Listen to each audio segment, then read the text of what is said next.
Hello, I am King Mac, and I'd like to thank you all for watching this feature presentation on YouTube.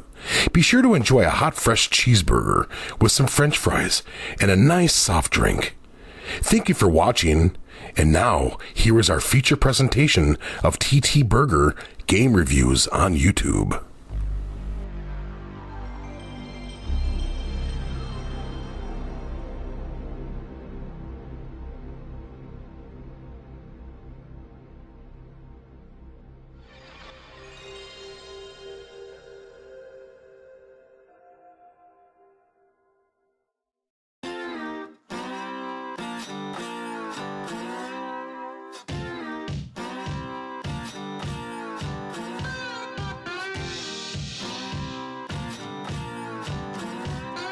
What's up, people? Hope you're all doing well today. You ready for some more racing action extravaganza in Need for Speed? Well, you come to the right place because we are on part 5 of my Need for Speed series review, episode 178, part 5 of 6 big parts. And in this episode, the part to be exact, this is the last Need for Speed game in the Need for Speed franchise that was on the PlayStation. Before I get started, I want to give a shout out to Free Green HD and SubZeroMNX for King Mac. And you guys are also doing some good work. And a shout out to my friends JJ Brother 88, JJR89, who recently got married. So congrats to you once again, buddy. And so I'm happy for you. And of course to my friend Aaron the Man 89, who are all fans of racing games. This is for you guys. So hope you're all doing well. We have a lot to talk about here in part 5. Before we even get started here, those of you who missed what happened in episode 178, part 4 of 6, hot and fresh with the TTBurger, ready to be served as a TTBurger recap to show you what you missed, as I took a look at Need for Speed High Stakes for the PlayStation, gave it an 8 out of 10 because while it was a great game, there were some things that were lacking in it, and like it wasn't as good as Need for Speed 3 Hot Pursuit, but still a great game overall, the third best in the franchise in my opinion, definitely.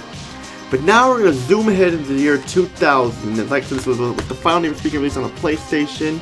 And this was like in early 2000, February 29th, 2000, like spring was just around the corner when this game came out.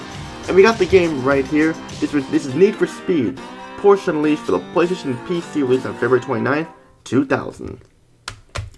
Now, I had hopes that this game was going to be awesome, because Need for Speed 3 Hot Pursuit was awesome, Need for Speed High Stakes was awesome, but this game was not awesome. It was a boring snooze fest. Usually racing games can be fun if they're done right, but not this. This was not the case. I mean, it was not the most broken or horrible game ever, but this was not a good game at all. The first problem, there's only one type of cars in this game to choose from, and that is Porsche. I mean, I know this game is called Porsche Unleashed, but if you look at the other Need for Speed games, it had a much bigger variety in the cars. Here it's just different varieties of Porsche, which I understand that, but still, it just feels kind of lacking. The game feels more like a spin-off or expansion to High Stakes and Hot Pursuit than a sequel. I mean, it sucks because I really wanted to like this game, but I couldn't. And this game's not going to be getting that high of a score. It's going to be getting somewhat of a low score, perhaps super low, but yeah. But let's continue. No story once again, just race and race again. That's pretty much all I can say about the story.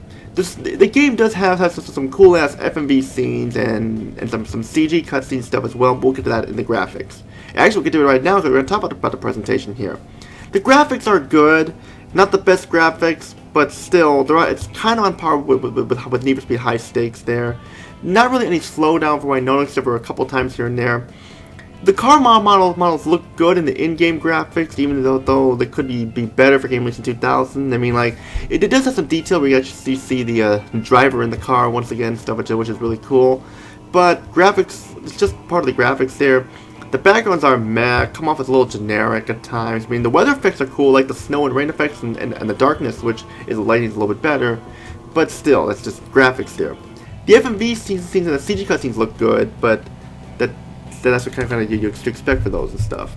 Good graphics for the most part, so yeah, that's just what I gotta say. They're good graphics for the most part. Sound, I gotta say, usually the sound was one of the best parts of Need for Speed. Here, the sound is disappointing. There's no showcase mode to talk about the history of the cars today. It just shows like the car just going around and stuff like that, like in a circle. And that's basically what it is. It's just one voice actor that says 3, 2, 1, go. Final lap and such. You beat the record. And it's pretty much none of voice acting even comment on that there. It's just yeah, what can you do? It's like, yeah. Music is a mixed bag. Some of it was good, while others not so much. There is a variety of tunes, like from funk, pop, piano stuff, and more, and it sounds good, but at times it comes off as generic for the most part.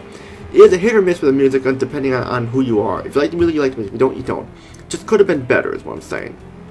Gameplay at Need for Speed Porsche Unleashed could have been better. This still feels like a Need for Speed game at times, guys, with the high-speed races and more and stuff like that, doing the street racing.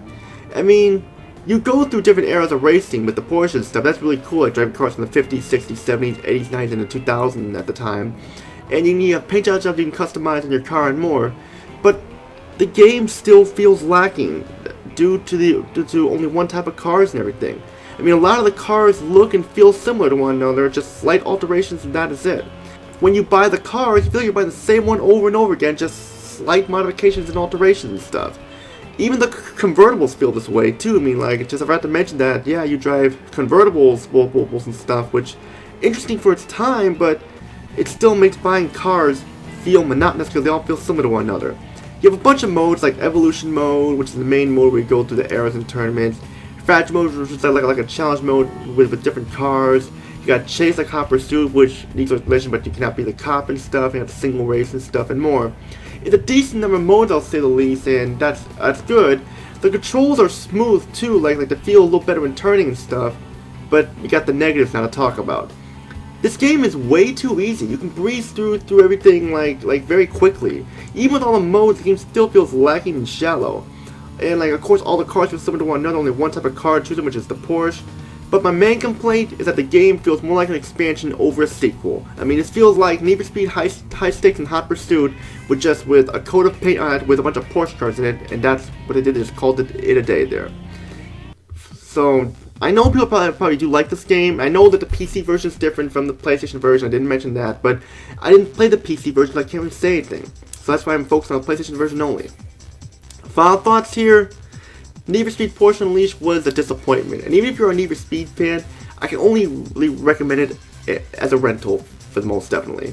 So just, if you want some Need for Speed, want some more racing, then this holds some decent amount of content here, but be warned, it's not going to be a worthy sequel to High Stakes, definitely. The score I'm giving is a 5.5 out of 10. This game was disappointing all around, and it could have been better, is what I'm trying to say there. I mean, hey, if you want to race Porsches, then this game's for you, but just be warned, this game was lacking for the most part. And that's it for episode 178, part 5 of 6. For the final part, we're going to dive into the PlayStation 2 era of Need for Speed, where we take a look at the sequel to Need for Speed 3 Hot Pursuit called Need for Speed Hot Pursuit 2. How does this game fare from its predecessor? Does it come off as the best Need for Speed game ever, or does it come off as the worst, or somewhere in the middle stuff? But the final next, which all I gotta say, if you like what you see here, hit the subscribe button, hit the like button, comment down below, join my Discord group, TTBurger Gamers United, don't join my Facebook group, TTBurger Gamers Group, and my Facebook page, TTBurger if you want updates on the channel and more. Which all I gotta say is Tony, peace and out, have a great day, see you all in my review of Need for Speed Hot Pursuit 2.